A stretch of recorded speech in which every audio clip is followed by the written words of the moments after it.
بسم اللہ الرحمن الرحیم۔ السلام علیکم ناظرین۔ میری حیات الحیوان میں لکھتے ہیں کہ ایک مرتبہ نبی پاک صلی اللہ علیہ وسلم نے سفر کے دوران ایک شخص سے ملاقات کی اور اس کے مہمان ہوئے۔ اس شخص نے اپنی حیثیت کے حساب سے پیارے نبی پاک صلی اللہ علیہ وسلم کی پوری مہمان نوازی کی۔ وہاں سے رخصت ہوتے وقت نبی پاک صلی اللہ علیہ وسلم نے فرمایا، اگر تم ہم سے کچھ چاہتے ہیں تو ہم آپ کے لیے دعا کریں تاکہ تمہاری مراد پوری ہو۔ اس نے کہا کہ اللہ پاک سے دعا کیجیے کہ مجھے ایک اونٹ عطا کرے جس میں میں اپنے ضرورت کا سامان رکھ کر سفر کر سکوں اور چند بھیڑیں تاکہ میں اس کے دودھ کے ذریعے سے اچھے سے زندگی گزار سکوں۔ پیارے نبی صلی اللہ علیہ وسلم نے اس شخص کے لیے دعا کی۔ پھر آپ نے صحابہ اکرام کی طرف متوجہ ہو کر فرمایا، کاش اس شخص کی ہمت بنی اسرائیل کی بوڑھی عورت کی طرح بلند ہوتی، یہ ہم سے کہتا کہ میرے لیے اللہ سے دنیا اور آخرت کی نیکیاں طلب کریں۔ صحابہ اکراموں نے فرمایا،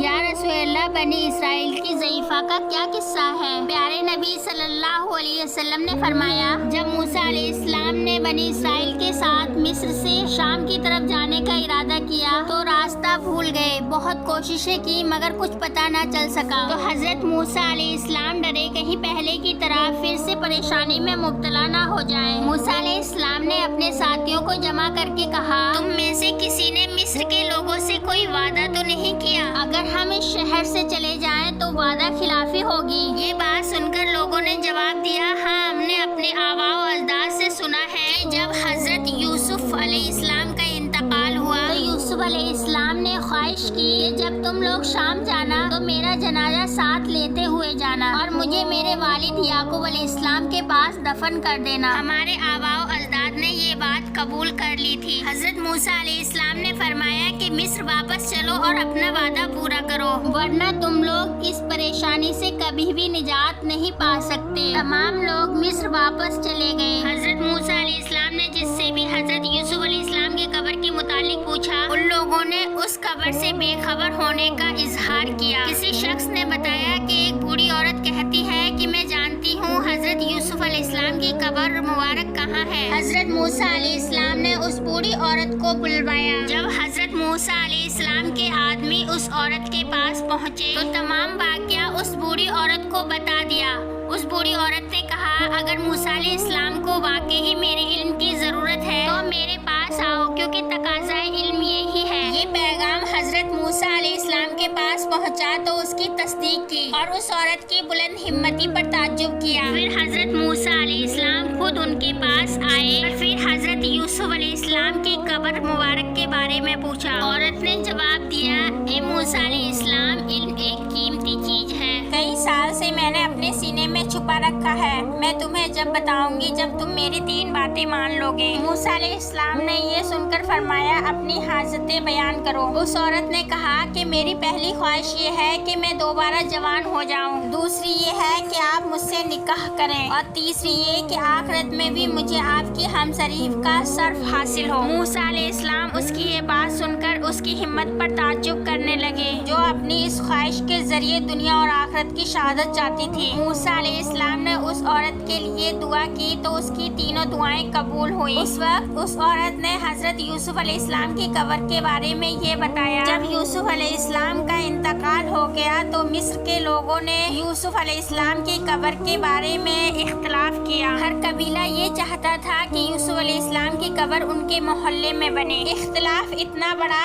کہ قریب تھا کہ تلواریں چلنے لگے۔ اختلاف دور کرنے کے لیے فیصلہ کیا، حضرت یوسف علیہ السلام کا جسم اطہر ایک سنہرے تابوت میں رکھ کر اس کے سوراخ بند کر دیے جائیں اور دریائے نیل میں دفن کر دیا جائے، تاکہ دریائے نیل کا پانی حضرت یوسف علیہ السلام کی قبر مبارک سے ہو کر گزرے، ہر جگہ پہنچے، تاکہ سب لوگ ان کی قبر کے فیض سے استفادہ کریں۔ پھر موسیٰ علیہ السلام کو حضرت یوسف علیہ السلام کی قبر دکھائی۔ حضرت موسیٰ علیہ السلام نے یوسف علیہ السلام کا تابوت وہاں سے نکال کر بیت المقدس سے 6 فرسخ دور، جو جگہ خلیل مقدس کے نام سے مشہور ہے، یعقوب علیہ السلام کی قبر مبارک کے سامنے حضرت ابراہیم علیہ السلام کے پاس دفن کیا۔ صدام ابن ابی فراس لکھتے ہیں، سلمان فارسی رضی اللہ تعالیٰ عنہ جب مرض الموت میں مبتلا ہوئے، حضرت سعد ان کی عیادت کے لیے گئے۔ سلمان فارسی رونے لگے تو حضرت سعد رضی اللہ تعالیٰ عنہ نے پوچھا کہ آپ کیوں رو رہے ہو؟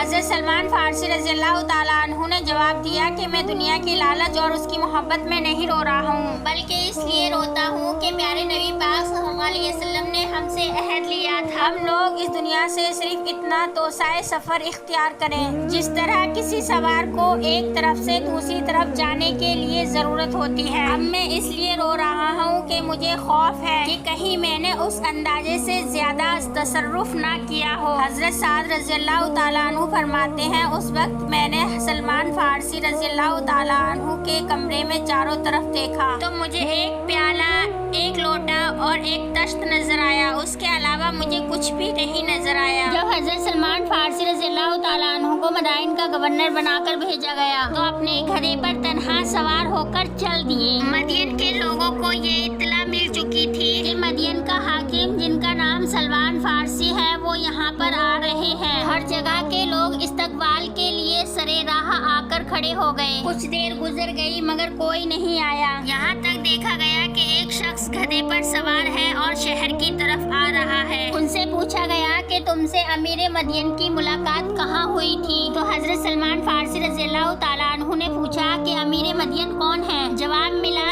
کہ سلمان فارسی رضی اللہ تعالیٰ عنہ جو کہ پیارے نبی پاک صلی اللہ علیہ وسلم کے صحاباؤں میں سے ہیں۔ سلمان فارسی رضی اللہ تعالیٰ عنہ نے جواب دیا کہ میں امیر کو تو نہیں جانتا لیکن سلمان فارسی میں ہی ہوں۔ یہ سن کر سب نیچے اتر آئے اور اپنے اپنے گھوڑے حضرت سلمان فارسی رضی اللہ تعالیٰ عنہ کی خدمت میں پیش کرنے لگے۔ حضرت سلمان فارسی رضی اللہ تعالیٰ عنہ نے کہا میرے لیے یہی گدھا بہتر ہے۔ پھر جب شہر پہنچے تو لوگوں نے دارالامارہ میں لے جانا چاہا تو سلمان فارسی رضی اللہ تعالیٰ عنہ نے منع کیا اور کہا کہ میں امیر نہیں ہوں جو میں امارہ میں رہوں۔ آپ نے ایک دکان کرائے پر لے کر اس کو اپنا مسکن بنا لیا اور لوگوں کے درمیان حکومت کرنے لگے۔ ان کی ضروریاتی زندگی میں ایک کھال تھی جس پر وہ بیٹھتے تھے، ایک لوٹا طہارت کے لیے اور ایک عصا بھی ساتھ لائے تھے، پر وہ راستے میں تکیہ کرتے تھے۔ اتفاق سے ایک روز شہر میں زبردست سیلاب آ گیا۔ تمام لوگ اپنے بیوی بچوں، مال و دولت اور اپنے جان کے خوف سے پریشان تھے اور فریاد کر رہے تھے۔ جب سلمان فارسی رضی اللہ تعالیٰ عنہ اپنی جگہ سے اٹھے، خال کو اپنے کندھے پر ڈالا اور ایک ہاتھ میں لوٹا اور دوسرے ہاتھ میں عصا لے کر بے خوف و خراش کی راہ نجات اختیار کی، اس وقت کہتے جاتے تھے ایسے پرہیزگار اور کم مایہ لوگ جو دنیا سے محبت نہیں رکھتے روز قیامت نجات پائیں گے۔